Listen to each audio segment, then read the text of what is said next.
Hey everyone, welcome back to the channel. It's Demetrius, wealth strategist and team lead here at BetterWealth. And in today's video, we're going to be talking about one of those buzzwords that you hear a lot when you're doing a little bit of research about whole life insurance, or more specifically, overfunded or high cash value whole life insurance. And so when people think about the word rate of return, they're usually thinking about what their money did this year. Like, was it up 5%? Was it down 10%? And in many ways, that's kind of what we're conditioned to look for. That's what we're conditioned to watch for. But when it comes to life insurance, especially policies that are designed for high levels of cash value, there's actually another number that tells you a much more complete story, which is the internal rate of return, or IRR. And while that might sound a little bit technical, perhaps, it's actually one of the most honest and straightforward ways to understand what your money is doing over time. So before we talk about internal rate of return, or IRR, let's start with something that most people are probably a little bit more familiar with, which is just net growth percentage. In other words, when people say rate of return, they're typically thinking what happened from last year to this year.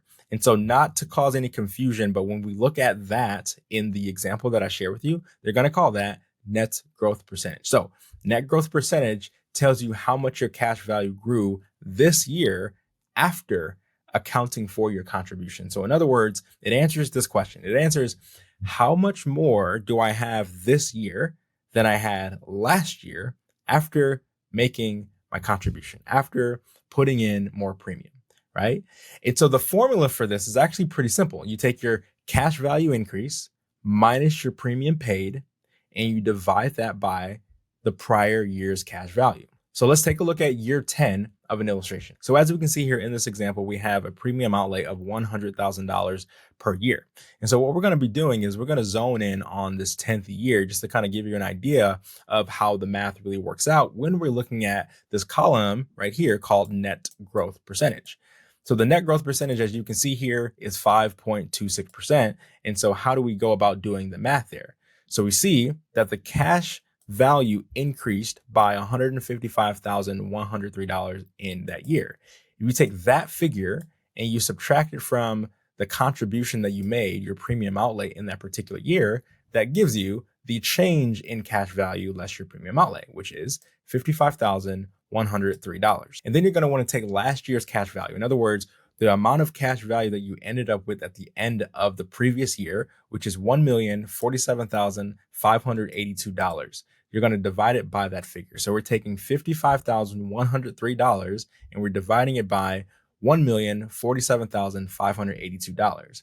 What you're going to find is that you receive a number of 5.26%, which is exactly what you see in the illustration right here. 5.26% here, net growth percentage in that 10th year. So anyone can run this calculation with a very basic calculator because it's very approachable and it doesn't take a lot of complexity to understand how it actually functions. Hey guys, I just wanted to interrupt real quick. If you're watching this and have an indexed universal life policy, a whole life policy, have any type of insurance policy in general, and you're like, I want to know if I'm on the right track. I want to know if this is set up properly. We at BetterWealth want to help you. We want to give you a free policy analysis and show you, are you on the right track? Is there some things that you potentially could be doing better? And so we have a link down below that you will have access to. We would encourage you, if you have a policy and you want to see if you're on the right track, check that out. And if you're someone that's watching this and you're like, I want to talk to someone maybe setting up a policy for myself, or I have questions, we would love to serve you. You can also see a link to have a call with someone on our team. Back to the episode. Now let's zoom out a little bit, okay? Internal rate of return, or IRR, what that does is it asks a completely different question. It asks, if I put money in over time, what is the steady or the level rate of return I would have needed to earn every single year to end up with X number of cash value, right? It's pretty much like averaging out your performance across the entire journey, starting from day one. So in year 10 of the same policy, the internal rate of return, as you can see, is 3.33%, which is lower than the 5.26% net growth of that same year. Why is that? It's because IRR, or internal rate of return, it includes all the early years when the policy is what we call capitalizing, and you're taking care of those early costs of a permanent product like whole life insurance. So what it shows us is a true average over time. And if you're curious about how IRR gets calculated, you can actually run it yourself as well. But instead of using a basic calculator, you'll need to use what's called a rate calculator.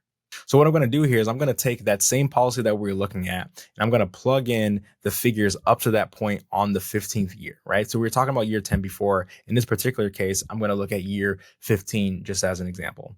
So in year 15, so we're talking about 15 years, we're going to keep the present value at $0, and then the payment or the annual premium, we're going to put in $100,000.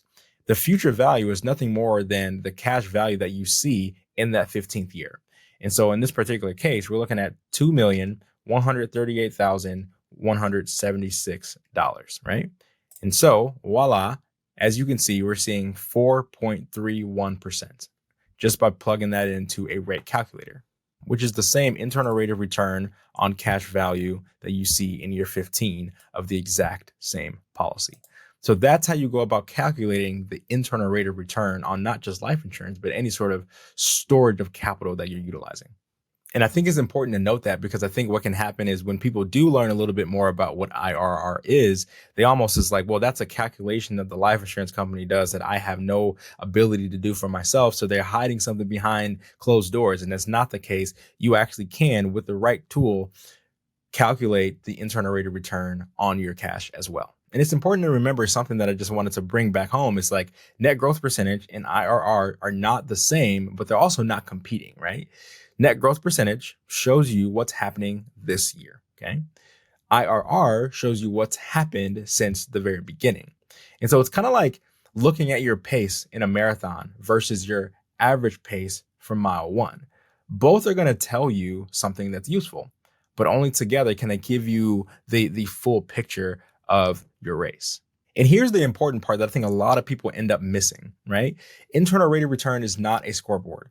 It's not about beating the market. It's not about comparing your policy to someone else's. Because, for example, your policy could be 4.5% internal rate of return, while someone else's maybe 3.25%. And that doesn't make your policy better than the other person's, because different people have different ages, different health profiles, different contribution levels, different goals overall. Some want early liquidity. Some care about long-term legacy planning. Some care about the access and control more than they do about maximizing the return. Some people just want a balance between it all. So yes, IRR is useful.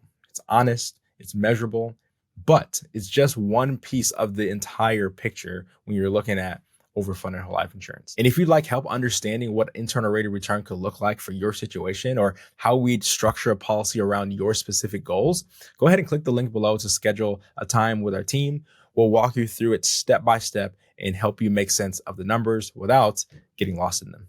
Thanks for watching.